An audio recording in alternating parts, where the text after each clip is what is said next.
XVIII é o tempo do Brasil. E refeitas, enfim, no gosto novo, no gosto barroco. E a gente admira-se que numa região sem riqueza aparente, numa região sem grandes casas, sem solares, seja possível construir 10 edifícios religiosos, porque o edifício religioso é caro, é muito alto, as paredes, tudo isto custa muito dinheiro. Como é que foi possível construir tanta coisa? Bom, eu tenho uma explicação, que é a minha explicação, posso estar enganado, mas a verdade é que essas obras eram obras coletivas, eram obras do povo.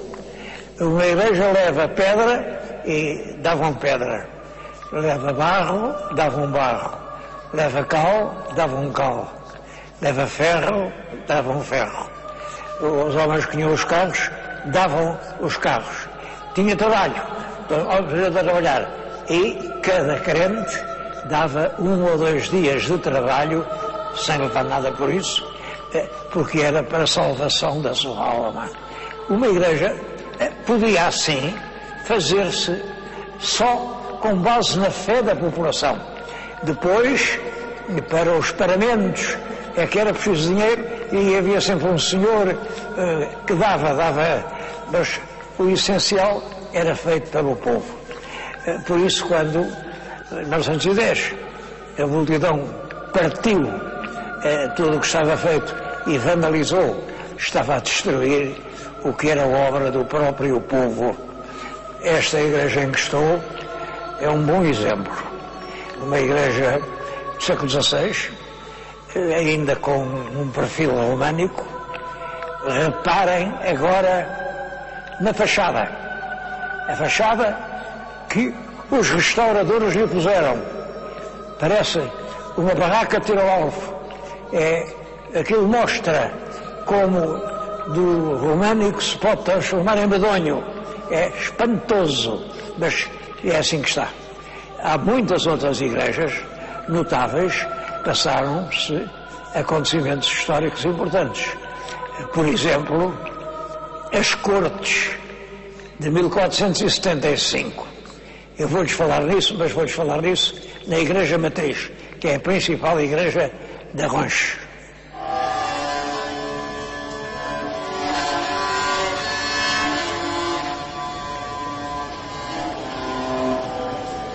O mais notável monumento de Arronches é esta Igreja Matriz. Como estão a ver, é um enorme templo de 3 naves. Iniciou-se com uma capela pequena, talvez no século XIII, em 1155, que o Dom Afonso III lhe concedeu foral. Isto também tem sentido. O Dom Afonso III concede foral às vilas que na Guerra Civil estiveram do lado dele, que é o lado popular, o lado contra Dom Sancho II.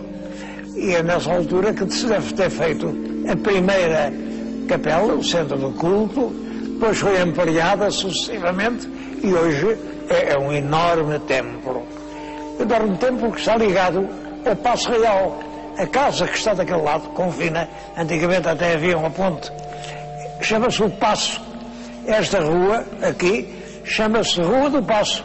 Agora não, agora chamam-lhe a Rua Almirante Cândido dos Reis, é um dos chefes do 5 de Outubro, mas as pessoas continuam a chamar-lhe Rua do Paço, porque o rei, quando vinha para cá, instalava-se naquela casa.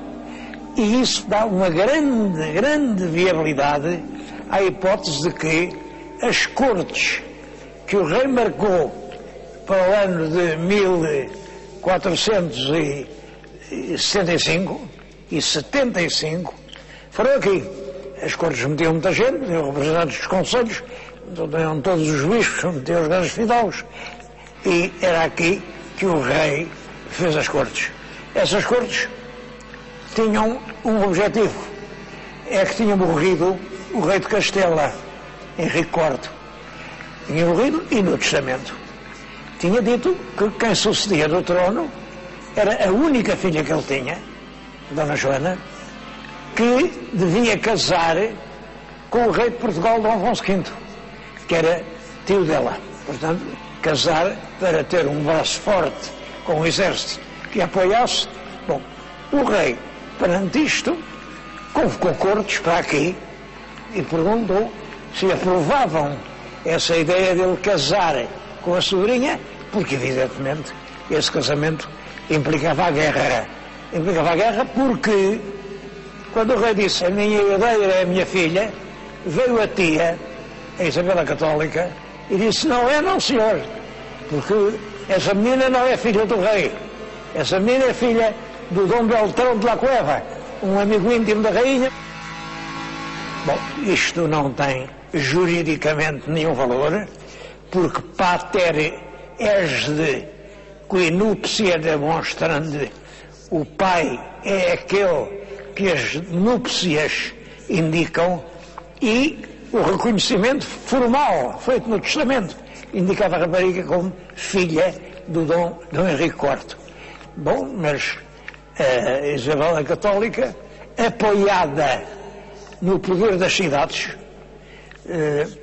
e contra a opinião da nobreza, entendia que não, que a rapariga não era filha do rei e, portanto, quem devia ser rainha era ela, Isabel a Católica. E, portanto, isso originava uma guerra entre o rei de Portugal e Isabel a Católica. E é para discutir esse assunto que o rei Dom Afonso V, em 1475, reuniu aqui cortes e discutiu. O assunto foi muito discutido, havia muita gente que não concordava. E não concordava porque, na verdade, essa guerra era muito antipática. Numa altura em que o país não tinha dinheiro, estávamos a braços com as questões africanas, os fidalgos não estavam com o rei, e acabou por se arranjar uma fórmula que era esta: quem queria ir à guerra ia, quem não queria não ia, mas pagava o imposto militar, e depois não ia à guerra. E o resultado é que muitos não foram. E o resultado foi que a hoste portuguesa, fraca, foi derrotada completamente na Batalha de Toro. Disse muito, Toro, ganhámos, perdemos e tal. Meus amigos, Toro é o único caso que eu conheço de uma guerra que se perde numa só batalha. Em Toro, a causa portuguesa ficou completamente esfarrapada. E o rei, vexado, envergonhado, já casado com a sobrinha, como a que chamavam a Beltraneja, foi para França pedir ajuda ao rei de França. Andou por vários anos a ter um aspecto engraçado. É que em 1475, daquele passo, um escrivão mandou a todos os conselhos que deram ajuda ao rei um agradecimento.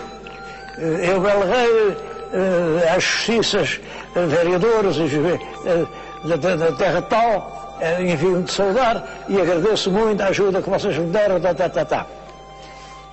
No Funchal, esse documento perdeu-se, mas ficou uma cópia do século seguinte. Essa cópia, infelizmente, tem um buraquinho de traça. Em 1400, depois um buraco, e depois um 5. Bom, e lá no Funchal, leram que aquilo queria dizer 1425. É um erro de 50 anos. Não era 25, era 75. Eu vim aqui e encontrei o original, que diz realmente 75, porque o Funchal em 25 creio que nem existia. O Funchal é mais novo do que os funchalenses pensam. Felizmente, tomara eu poder também ser mais novo do que julgo. É, portanto, esse grande acontecimento, é aqui que se juntam as tropas, é daqui que passa o exército que entra pela fronteira espanhola, vai avançando até Toro. Toro é numa grande planície, e em Toro encontrarão os dois exércitos. O exército castelhano, com a Isabel Católica, o exército aragonês, com Fernando Dragão. E os dois exércitos derrotaram a hoste portuguesa. O príncipe Dom João II foi quem fez a paz e foi fazê-la num acordo, o acordo das Alcáçovas, a paz das Alcáçovas. As Alcáçovas também não é longe daqui. Foi nesse acordo que se deu pela primeira vez o mundo ao meio. É uma vergonha o estado de ruína em que se encontra o Palácio Real das Alcáçovas. Eu há anos movimentei as coisas e consegui uma subscrição nacional e consegui que o Estado comprasse o Palácio, porque o Palácio é um monumento de valor inestimável. E fiz mal, porque a partir do momento em que o Palácio passou a ser do Estado, ninguém mais lá mexeu na palha, a não ser o tempo. E o tempo não constrói, destrói. Oxalá que este meu apelo encontre ouvidos e que se faça o que é justo fazer por um monumento tão importante da história portuguesa.